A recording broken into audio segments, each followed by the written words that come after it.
जैसा कि आपको विदित है कि लगातार 9-10 साल से केवल एक बात के झांसे में आ गए, बिजली हाफ पानी माफ।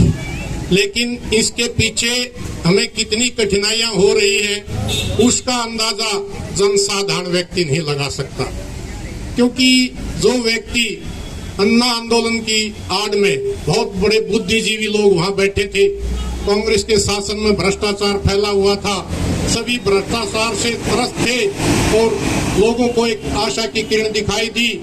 उस आंदोलन में अनेकों ईमानदार व्यक्ति शामिल थे। झांसे में लेकर ऐसा खेल खेला कि सारी की सारी जनता की आंखें बंद कर दी। जिस तरह से एक मदारी आंखें बंद करता है, उस तरीके से इसने जनता के साथ धोखा किया और सभी भारी बहुमत से दिल्ली में सरकार बनाई। आज मैं आप लोगों को 3-4 बातें बताऊंगा, क्योंकि हमारे बीच में मुख्य वक्ता जी आए और अध्यक्ष जी भी अपनी बात कहकर चले गए हैं, तो केवल 3-4 बातें ये रखूंगा कि बुद्धिजीवी बैठे हैं, पढ़े लिखे हैं, संसार में कितने आश्चर्य हैं बताओ जी। 7 आश्चर्य हम किताब पढ़ते थे, लेकिन 8वां आश्चर्य ये अंदर अरविंद केजरीवाल जी है। पूरे विश्व में देख लो, जहां प्रजातांत्रिक व्यवस्था है, भारत में देख लो, किसी भी राज्य के मुख्यमंत्री के पास 10 से 15 तक विभाग होते हैं, लेकिन माननीय केजरीवाल जी के पास आज दिल्ली में एक भी विभाग नहीं है। तो ये 8वां आश्चर्य दिल्ली में है आपके पास। केवल पहले कार्यकाल में ये एक जल बोर्ड का चेयरमैन था, दूसरा कार्यकाल राणा जी शुरू हुआ तो इन्होंने वो पदभार भी छोड़ दिया, क्योंकि जल बोर्ड में जिस टाइम ये चेयरमैन था, जल बोर्ड की एसेट थी 800 करोड़, यानी फायदे में था, उसके पास अपनी जमा पूंजी थी। आज 57,000 करोड़ रुपए में जल बोर्ड घाटे में चल रहा है। तो मैंने सभी साथी बैठे हैं, विकास गहलोत जी के ऑफिस के सामने एक अपना धरना प्रदर्शन था पूरी विधानसभा का, उसमें वो वीडियो कभी भी देख लियो, उसमें मैंने कहा था सजा होगी सत्येंद्र जैन की, सजा होगी संजय सिंह की, सजा होगी गोपाल राय की और सजा होगी कैलाश गहलोत की, क्योंकि मंत्रालय इनके पास है, कमा कर ये कमाऊ पूत है, केजरीवाल को देते हैं। आज उसके पास एक डिपार्टमेंट नहीं, कहीं उसके साइन नहीं होते, कोई विभाग नहीं, तो बताओ सजा किसकी होगी? जो भ्रष्टाचार करेगा उसकी होगी। पैसा सारा केजरीवाल जी की जेब में जा रहा है और ये हमारे जो भाई हैं, हमारे जो विधायक हैं नजफगढ़ से, ये भी उस पाप के भागी हैं, क्योंकि कमा कमा कर उनको दे रहे हैं।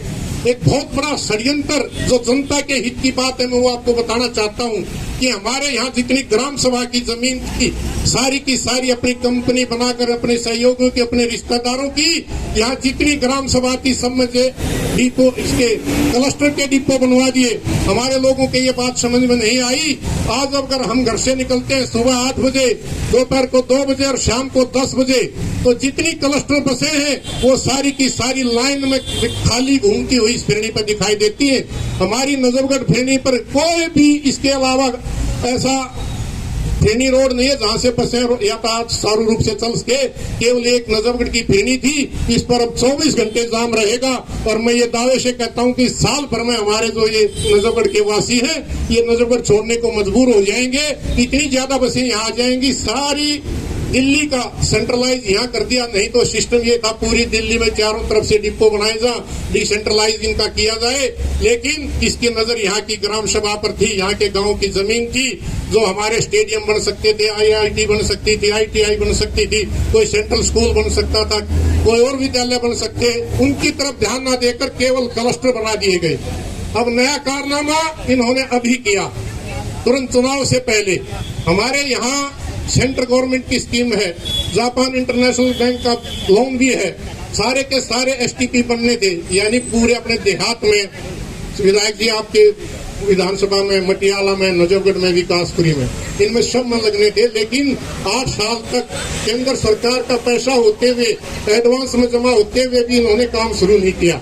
अब नजदीक आए कॉर्पोरेशन के चुनाव, आनंद फानन में टेंडर कराकर और उन पे काम शुरू करा दिया। गाँव में सीवरेज का सभी देहात से बैठे हैं। मैं ये कहता हूँ कि आज कोई भी चीज का डिस्पोज ऑफ होता है, यानी बरसाती नाला है तो कहाँ जाएगा बड़े नाले में, ड्रेन है कौन सी किस में जाएगी, सारा का सारा सिस्टम यमुना में जाता था, लेकिन सारा का सारा गंदा। पहले चुनाव में भी कहा यमुना को साफ करके डुबकी लगवा दूंगा, दोबारा भी चुनाव में कहा यमुना में डुबकी लगा दूंगा, अब कह रहा 2025 में लगवा दूंगा, यानी अगला चुनाव 2025 में। अभी इन्होंने, मैं जो बात कर रहा था सीवर की, बड़े लंबे समय के बाद देहात में सीवर डलवाना शुरू कर दिया। हमारे लोगों को इतना ज्ञान नहीं होता कि भाई सीवर लाइन डल गई, उनके लिए तो कनेक्शन होगी, जब लाइन डल गई मैन होल बन गए, सारी चीज होगी। लेकिन चुनाव की जल्दबाजी में, क्योंकि अप्रैल में चुनाव संभावित थे कॉरपोरेशन के, तो इसने लोगों को झांसा देना था। हमारे गांव में, देहात में, कानोलियों में इन्होंने सीवर डलवाना शुरू कर दिया।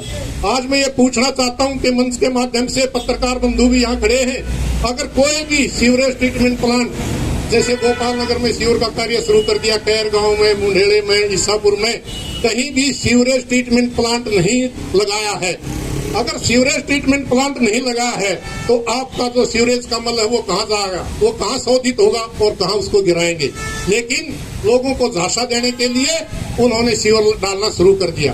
सीवर डालना पहले शुरू कर दिया, ट्रीटमेंट प्लांट बाद में। हालांकि सिस्टम ये होता है कि ट्रीटमेंट प्लांट है, जो सीवरेज ट्रीटमेंट प्लांट है, वो पहले लगना चाहिए, उसके बाद सीवर डलने चाहिए। तो जिन जिन गाँव में शुरू किया है, मैं उनसे कहता हूँ कि उसका विरोध करें, वो जाएगा कहाँ, क्योंकि कुल भूल में, अनजान, अज्ञानतावश कुछ लोग उसमें कनेक्शन करेंगे सीवर के, चाहे वो कॉलोनी में हो चाहे गांव में, लेकिन वो गंद जाएगा कहीं, वहीं और फ्लो होगा। इसलिए मैं आपको जागरूक करना चाहता हूं कि जिस भी गांव में सीवर की व्यवस्था इन्होंने शुरू कराई है, पहले गांववासी विधायक से, उसका कोई निमानदा, उसका कोई कार्यकर्ता या कोई अधिकारी जो आपके कॉलोनी में, आपके गांव में सीवर डालने जाता है, तो उससे कम से कम ये पूछो कि इसको लेकर आप कहाँ जाओगे। आपके ट्रीटमेंट प्लांट लगे नहीं है, कोई उसका टेंडर हुआ नहीं है, कम से कम 2 साल उस प्रक्रिया में लगेंगे। टेंडर होंगे तब भी वर्क ऑर्डर होगा, वर्क ऑर्डर होगा तो उसका कार्यकाल होता है किसी का साल का, किसी का 2 का, किसी का 1.5 का। लेकिन इन्होंने लोगों की आंखों में धूप झोलने का प्रयास किया है।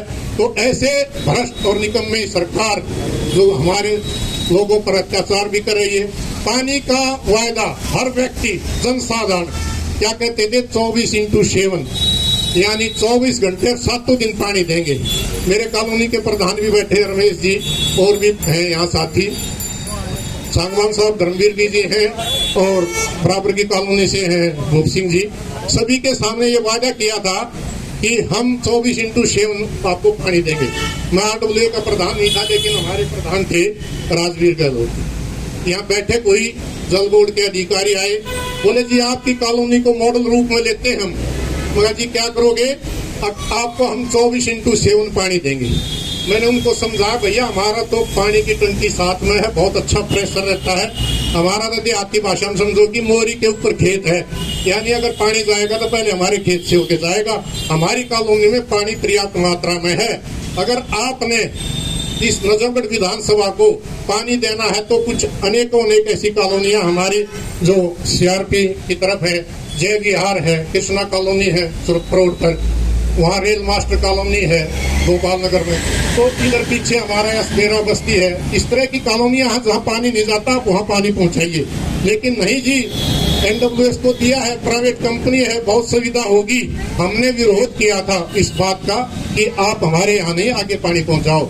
आज वो 24/7 पानी की व्यवस्था ये है कि जिस कॉलोनियों में रेगुलर पानी आता था 4 घंटे, यानी 4/7 आता था, आज वो अल्टरनेट डेज में कर दिया गया है, यानी 4/3, वो 4 घंटे और 3 दिन आ रहा है। कई कॉलोनियों में ऐसी व्यवस्था है कि वहाँ टैंकर ही नहीं जा रहे, टैंकर बंद कर दिए। टैंकर जाते हैं तो विधायक की सिफारिश है, मंत्री जी की सिफारिश है, मंत्री जी यहाँ बैठते नहीं। सारी कॉलोनियों का इतना बुरा हाल है। अब ठीकरा फोड़ते हैं MCD पर। मैं दावा करता हूं कि MCD के सारे नाले साफ है। कोई खड़ा होकर दिखाए अगर MCD का नाला रुका हुआ है, अगर कहीं रुकावट रहे तो अब भी हम अधिकारियों से साफ करा देंगे। लेकिन मैं ये कहता हूं कि जब आज ये आपके सामने है, प्रत्यक्ष को प्रमाण की जरूरत नहीं, हमने वीडियो बनाई थी, मीडिया के बंधु भी खड़े हैं। इस नाले का इस हवेली वाटिका से लेकर और पार्क से परे तक, यानी विधायक जी पता ही नहीं था ये नाला है कि ना है। अब आउटफॉल वहां से तो दे दिया, नाला बीच में बंद पड़ा है। आज भी ये अपने नालों को खोज रहे हैं। इस तरह से दिल्ली गेट के सामने कोई नाला नहीं, सामने स्कूल है, वेटरनरी हॉस्पिटल है, वो नाला भी इन्होंने अब ढूंढा है। जब पिछली बार हरेंद्र सिंघल जी बैठे हैं, बरसात के समय में, पहली बरसात में इतना जल भर गया और पूरे मार्केट में करोड़ों रुपए का नुकसान हुआ। हम भरी बरसात में वहाँ खड़े हुए वीडियो डाली। अब की बार ये नाले खोज रहे हैं अपने, कहाँ कहाँ हैं। मैं कल ईसापुर की तरफ गया था परसों, वहाँ भी देखा तो अभी अपने नालों को साफ करने लग रहे हैं। यानी जब काल पड़ता है, जब कुआं खोदते हैं तो इस तरह की इनकी व्यवस्था है।